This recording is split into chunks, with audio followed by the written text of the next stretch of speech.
Don Lemon is arrested after an anti-ICE church celebration. He fucked around and found out. He's going to face charges, maybe 10 years, if not more, in my opinion. So, here you go. Another pastor, Bishop Patrick Woods, warned Don Lemon, don't come to his church about that shit, because he would not have that, and I don't blame him. So, let's go ahead and get into the video.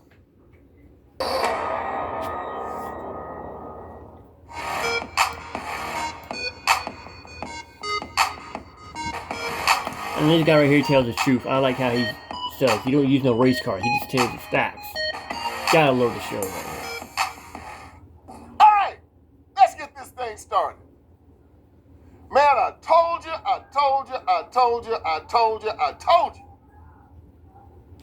Any black man you see running around here talking about white supremacy, he's a sissy.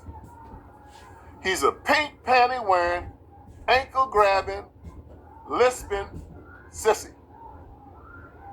How do I know that's true? I present to you Don Lemon.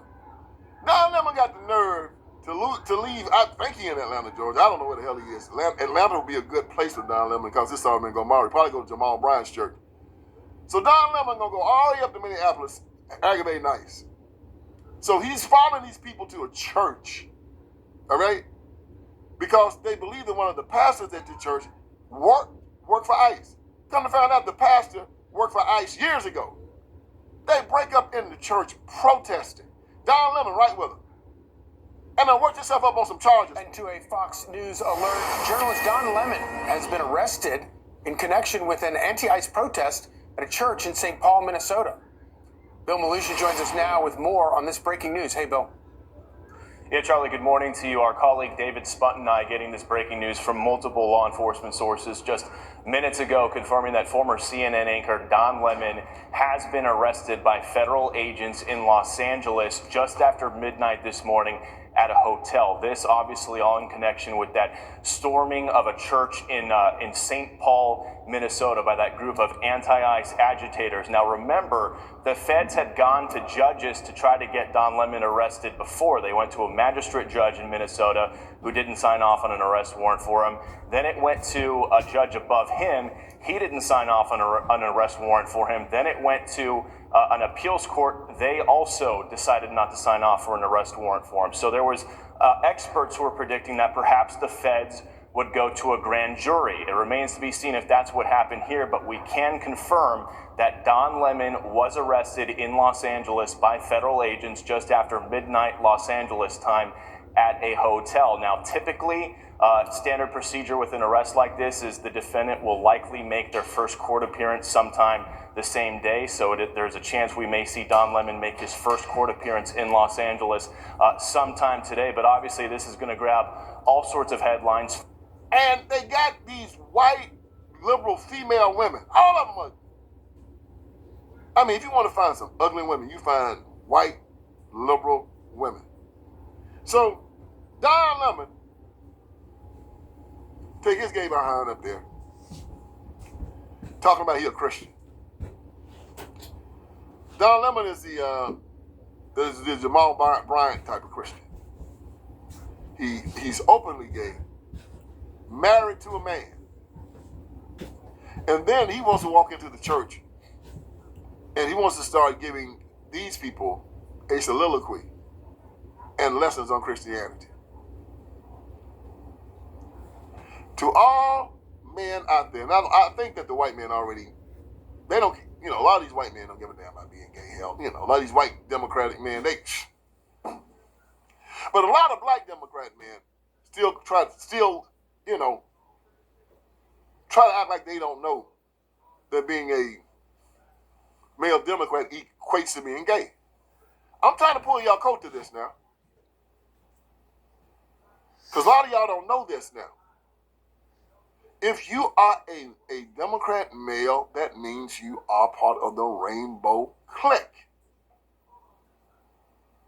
You're gay because you voted for gay stuff. There you go. Preach it. And if you weren't gay, you wouldn't vote for gay stuff. It'd be an aversion to you. So the deal is, if you are not gay, you need to be getting out of the Democratic Party. I'm telling you, because everybody that see you as a male Democrat, they're going to say you're ankle grabber. I'm just telling you. I don't know if you know that. I'm telling you, that's the word on the street. If you don't want to be seen that way, and you know, in America, they say that's okay. Yeah, you know, do your thing, man. Go to town, go to town, go to town. I mean, you know, I'm just trying to tell you that if you walk up in a gay nightclub, I'm saying, hey, man, if you walk up in that gay nightclub, you know people going to think you gay. No, they're not. The DNC is the equivalent of a gay nightclub.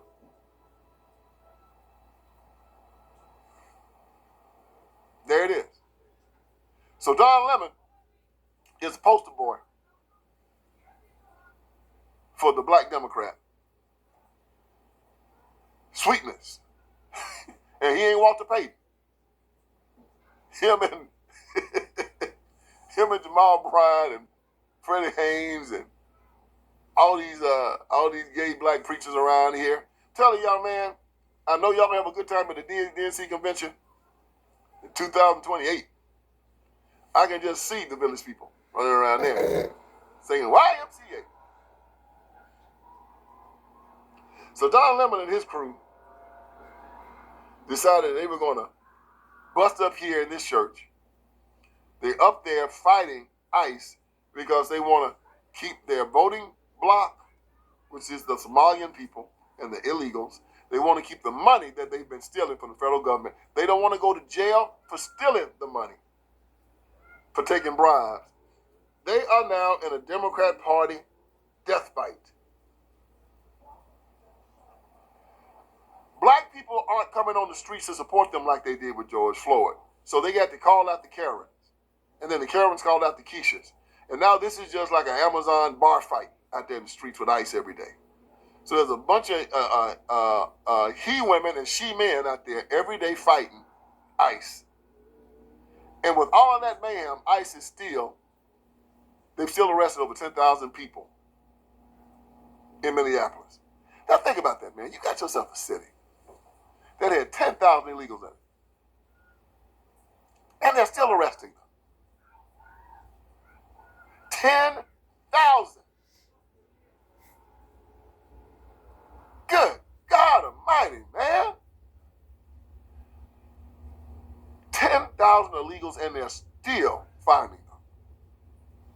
And those people are up there trying to keep the illegals up there. And these illegals are making the rents go up because if you have a finite amount of houses, when you have an influx of 10,000 more people, yeah, the price of the units are going to go up because they become more scarce. Scarcity makes prices go up. It always does. You have public education, and the schools have a finite amount of schools and a finite amount of teachers. And when these illegal children come in, who can't speak English, they're going to take time away from your children, resources away from your children. Many of them bring fentanyl up here because these countries down there, they open up their jails, and they allow the criminals to come up here, and they bring the fentanyl up here, and we've lost 100,000 children a year from fentanyl poisoning. They take your jobs. This is how they do it. An American has to have so much money. There's a lot of these states, every state has some type of minimum wage, and some are higher than others, but if you need $20 an hour to work somewhere as an American, and you get your Social Security taken out, and you got your Medicaid taken out, and your employer pays half your Social Security, pays half your Medicaid, OSHA standards, all this kind of stuff. And then an illegal will come there and do the job for $7 an hour, and you got to worry about none of that. Who do you think gets the job? You or the illegal? Correct. The illegal. So it takes your jobs away, makes the streets unsafe. If an illegal gets sick and goes to the emergency room, or if he gets shot, or he breaks his leg, Does the emergency room have to take care of the illegal? Answer to that question, yes. So what happens there? You get crowded out of the emergency room. Can't see a doctor for months at a time. Why? Because you only have so many doctors. When the illegals came to America, they didn't bring their doctors with them. So the amount of doctors you had in the hospital before they came is the same amount of doctors you have after they came. And so the time to go see the doctor expands. And all of this costs money. So Section 8 housing is taken up. SNAP benefits taken up. Medicaid, Medicare taken up by illegals. And these Karens and these white liberals are fighting to keep them here. Not because they care about you, because they care about themselves. Y'all, hope y'all wake up and see what's going on here. I hope you wake up and see what's going on here. I hope you wake up and see how these people making fools out of you.